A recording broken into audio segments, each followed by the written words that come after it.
बेहद की परम परम परम महाशांति है, महाशांति है, महाशांति है। शांति कहाँ पर है? शांति है बेहद की कला में। वहाँ वायुमंडल ही शांति का है। वहाँ का वायुमंडल परम परम परम महाशांति का वायुमंडल है। उस वायुमंडल को याद करने से हमारी आत्मा के अंदर वो अनुभूति जब होती है, किसी चीज़ की अनुभव होती है ना, तो अनुभव होने से वो इतना ज़बरदस्त वायुमंडल है। वहाँ दादाजी का मूल स्थान है और उस वायुमंडल के अंदर भी दादाजी के मस्तक से लाइट आ रही है। पावर हाउस, लाइट हाउस, उससे तो पावर आ रही है, मगर पावर आ कहाँ पर रही है? ग्रहण कौन कर रहा है? आत्मा आ किस में रही है? पावर, वो पावर की हमें अनुभूति करनी है। अनुभव ही को अभी क्या अंत में जो वाणी में बताया हुआ है, अंतिम कोर्स है रियलाइजेशन कोर्स। तो क्या रियलाइज करना है? अपने आत्मस्वरूप का रियलाइज करना है। दादा से पावर आ रही है, ये रियलाइज करना है। नई दुनिया को रियलाइज करना है, नया वायुमंडल को रियलाइज करना है और आकारी रूप का भी अनुभव करना है, ये रियलाइज करना है। निराकारी, आकारी और सकारी, साकारी, आकारी और निराकारी, तीनों रूपों की अनुभूति बहुत ही बेहद की आत्मा कर सकती है। जो बेहद की आत्मा है, जो नष्टुमा की स्टेज में है, वही आत्मा इस पावर को, इस एनर्जी को, इस परम शक्तियों को, लाइट और माइट हाउस को अनुभव कर सकती है। ऐसी आत्मा को, यह आत्मा विश्व सेवाधारी है, विश्व कल्याणकारी है, स्व परिवर्तन से विश्व परिवर्तन करने वाले हैं। ऐसी विशेष आत्मा को, सेवाधारी आत्मा को, सेवाधारी माँ का जात प्यारा और नमस्ते। अब हम बेहद की कला में दादाजी से करंट जोड़ते हैं, पावर लेते हैं।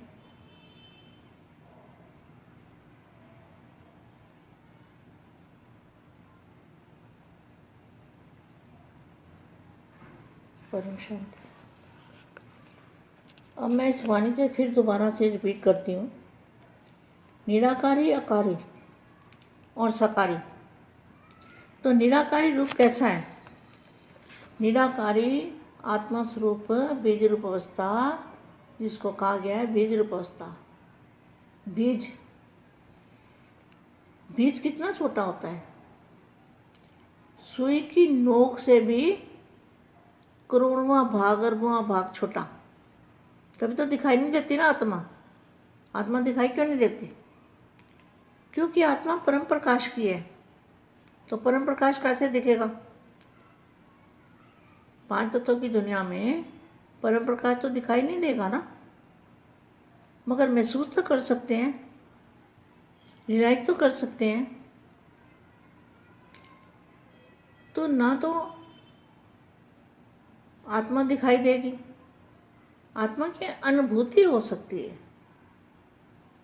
तो आत्मा की अनुभूति बेहद की जो आत्माएं हैं, उनको बीज रूप अवस्था भी धारण करनी है। कभी बीज रूप अवस्था, निराकारी अवस्था, आत्मस्वरूप की अवस्था, और कभी आकारी रूप की अवस्था, और कभी सकारी रूप की अवस्था। निराकारी रूप में बाप के साथ बैठ जाना है, आकारी रूप की भी अनुभूति करनी है और सकारी रूप की भी अनुभूति करनी है। और अकारी रूप माना फरिश्ता रूप। निराकारी, अकारी और सकारी, इस तीनों स्टेजेस को समान बनाया है क्वेश्चन मार्क है। जितना सकारी रूप में स्थित होना सहज अनुभव करते हो, उतना ही आकारी स्वरूप अर्थात अपनी संपूर्ण स्टेज, आकारी स्वरूप अर्थात अपनी संपूर्ण स्टेज व अपने अनादि स्वरूप, अनादि स्वरूप निराकारी, निराकारी स्टेज में स्थित होना सहज अनुभव होता है क्वेश्चन मार्क। ये बहुत मुश्किल काम है, निराकारी रूप को जानना, अनुभव करना, आत्मस्वरूप की अनुभूति करना, बीज रूप अवस्था की अनुभूति करना और फरिश्ता रूप की अनुभूति करना। आकारी स्वरूप अर्थात अपनी संपूर्ण स्टेज, अपने अनादि स्वरूप निराकारी स्टेज में स्थित होना सहज अनुभव होता है। साकारी स्वरूप आदि स्वरूप है और निराकारी अनादि स्वरूप है। साकारी स्वरूप अभी वाला है ना, तो अभी वाले को कहेंगे आदि स्वरूप, और निराकारी अनादि स्वरूप, ओरिजिनल, जो ओरिजिनल स्वरूप में हम थे पहले, निराकारी अनादि स्वरूप। तो आदि स्वरूप सहज लगता है, जहाँ अनादि रूप में स्थित होना सहज लगता है। वह अविनाशी स्वरूप है। जो निराकारी अनादि स्वरूप है वह अविनाशी स्वरूप है, उसका विनाश नहीं होता। और जो सकारी स्वरूप है वह परिवर्तन होने वाला स्वरूप है। तो सहज कौन सा लगता है? सहज कौन सा होना चाहिए? सकारी स्वरूप की स्मृति स्वतः ही रहती है ना। यहाँ निराकारी स्वरूप की स्मृति स्वतः रहती है, यहाँ स्मृति लानी पड़ती है। मैं जो हूँ, जैसा हूँ, उसको स्मृति में लाने की क्या आवश्यकता है? अब तक भी स्मृति स्वरूप नहीं बने हो, क्या यह अंतिम स्टेज है? यहाँ बहुत समय के अभ्यासी ही अंत में, जिनको बहुत समय का अभ्यास होगा, क्या यह अंतिम स्टेज है? यहाँ बहुत समय के अभ्यासी ही अंत में स्टेज को प्राप्त कर पास विद्वान बनेंगे। वर्तमान समय पुरुषार्थियों के मन में यह संकल्प उठना है कि अंत में विजयी बनेंगे। पुरुषार्थी क्या सोचेंगे? कोई अंत में देखेंगे, अंत में बन जाएंगे, वहाँ अंत में निर्विघ्न और विघ्न विनाशक बनेंगे। यह संकल्प ही रायल रूप का अलबेलापन है, अर्थात रायल माया है। यह संपूर्ण बनने के में विघ्न डालता है। यही अलबेलापन सफलता मूर्त और समान मूर्त बनने नहीं देता। बेहद के बेहद की परम परम परम महाशांति है, महाशांति है, महाशांति है। सॉरी बच्चों, मुझे खांसी आ गई थी 2 बार।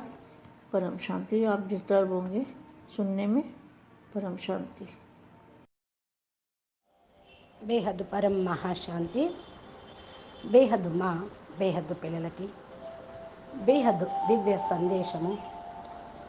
ఆత్మ నిరాకారి, ఆకారి, సాకారి స్వరూపము, బీజరూపి స్టేజి గురించినటువంటి సందేశంను హిందీలో ఇప్పటి వరకు మీకు వినిపించారు.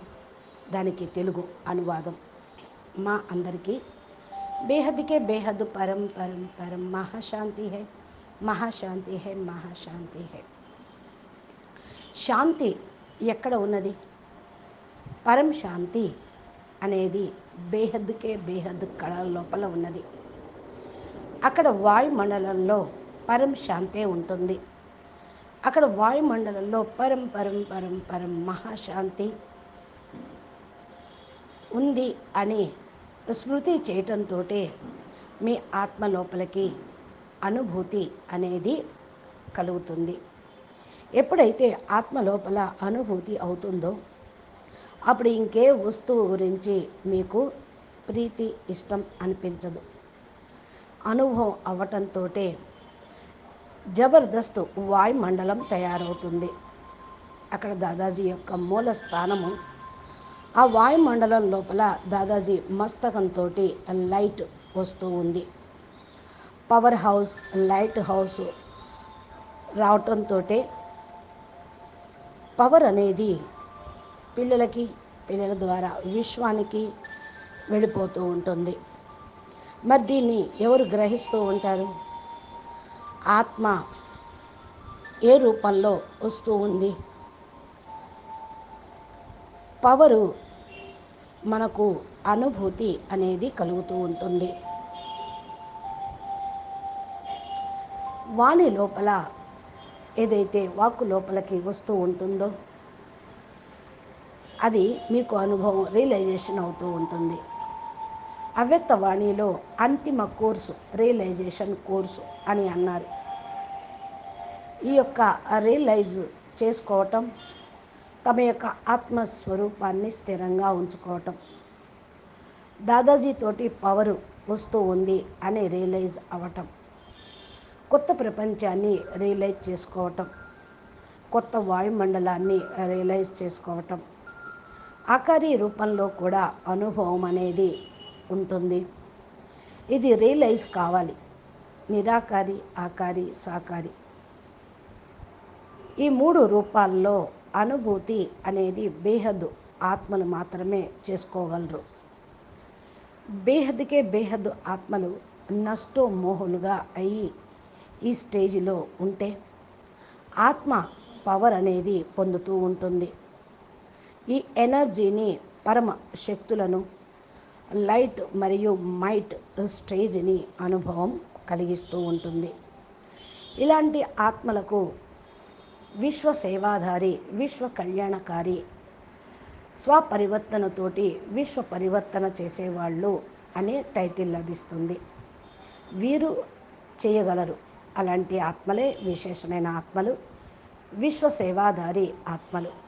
ఇలాంటి ఆత్మలకు విశ్వ సేవాధారి మా ప్రియ స్మృతులు మరియు నమస్తే చెప్తూ ఉన్నారు. మనము బేహద్దుకే బేహద్దు కళల పరంధామానికి దాదాజీ తోటి కరెంటు తీసుకోవటానికి, పవర్ని తీసుకోవటానికి వెళ్ళి అక్కడ మనసు బుద్ధితోటి స్మృతి అనేది చెయ్యాలి. నేను ఇప్పుడు అవ్యక్తవాణిలో కొంచెం ముఖ్యమైన విషయాలు రిపీట్ చేస్తాను. నిరాకారి స్వరూపము అంటే ఆత్మస్వరూపం, బీజరూపీ స్థితి. దీన్నే అంటారు నిరాకారి స్థితి అని. బీజం ఎంత చిన్నగా ఉంటుంది? సూది మన మోపినంత ఎంత చిన్నగా ఉంటుంది? వటవృక్షం, మర్రి చెట్టు విత్తనం. కానీ అది ఎంత పెద్ద చెట్టుగా అవుతుంది? సూదిలు మన మోపినంత, సూది మొనలోని కోటో వంతు అనుకోండి, అంత చిన్నగా ఉంటుంది ఆత్మ కూడా. అరబోం బాగ్, మిలియన్ ట్రిలియన్ భాగాలు మనకు కనిపించదు.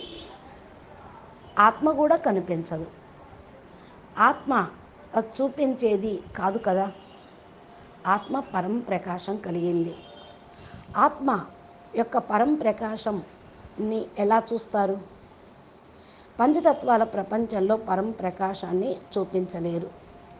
అది అనుభవం చేసుకోవచ్చు, రియలైజ్ చేసుకోవచ్చు. ఆత్మ కూడా కనిపించదు. అట్లాగే ఆత్మను అనుభూతి చేసుకోవచ్చు. ఆత్మ అనుభూతి బేహద్దు ఆత్మలకు కలుగుతూ ఉంటుంది. ఎందుకంటే వీళ్ళు బీజరూపీ స్థితిని ధారణ చేస్తూ ఉంటారు. ఎప్పుడైతే బీజరూపీ స్థితిలో ఉంటారో, నిరాకారి స్థితిలో, ఆత్మిక స్థితిలో ఉంటూ ఉంటారో, ఆకారి స్థితి నుండి సాకారి రూపంలోకి వస్తూ ఉంటారు. నిరాకారి రూపంలో బాప్తో పాటు కూర్చుంటారు. ఆకారి రూపంలో కూడా అనుభూతి పొందుతూ ఉంటారు. సాకారి రూపంలో కూడా అనుభూతి పొందుతూ ఉంటారు. ఆకారి రూపము అంటే ఫరిస్తా స్వరూపము.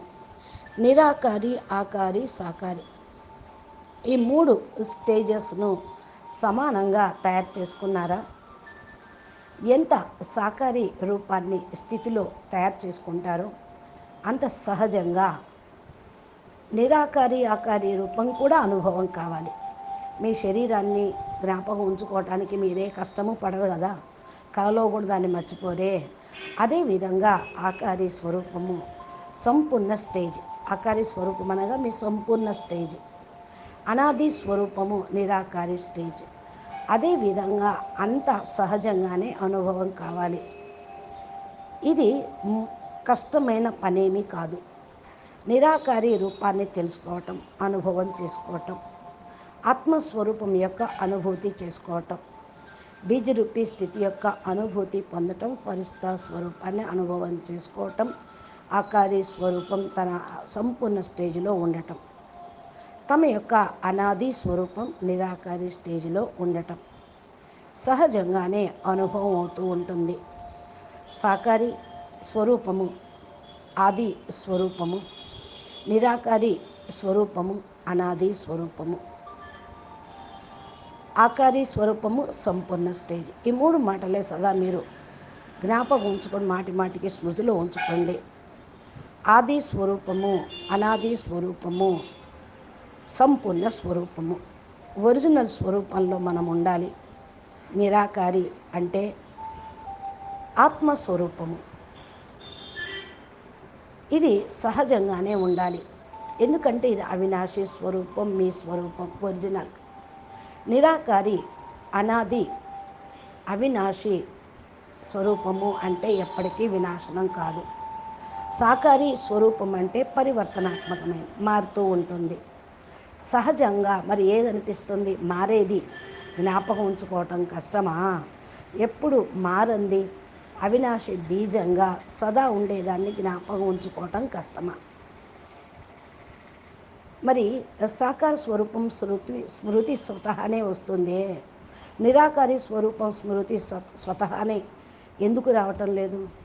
స్మృతికి తెచ్చుకోవాల్సి వస్తుంది. నేనెవరు, ఎలా ఉన్నాను, ఏమిటి అని.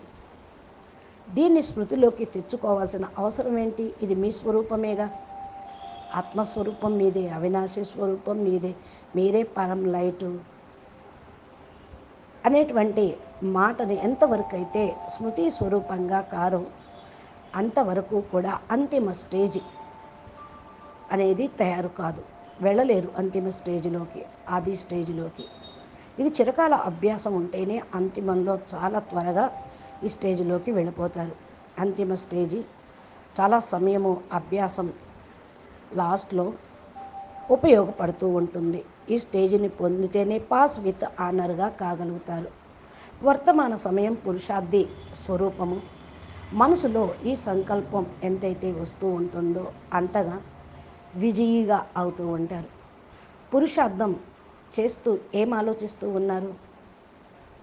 అంతిమంలో మేము అవుతాంలే అని ఆలోచించకండి.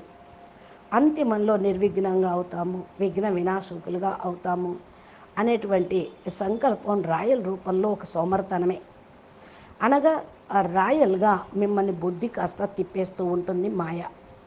సంపూర్ణంగా అగుటకు ఈ మాయ ఈ విఘ్నాన్ని వేస్తూ ఉంటుంది. ఇదే సోమరితనం వల్ల సఫలతామూర్తులుగాను సమాన మూర్తులుగా కానివ్వదు. మీరు కాలేకపోతారు. अच्छा बेहद के बेहद परम परम महाशांति है, महाशांति है, महाशांति है. నమస్తే, ధన్యవాదాలు. పరం శాంతి.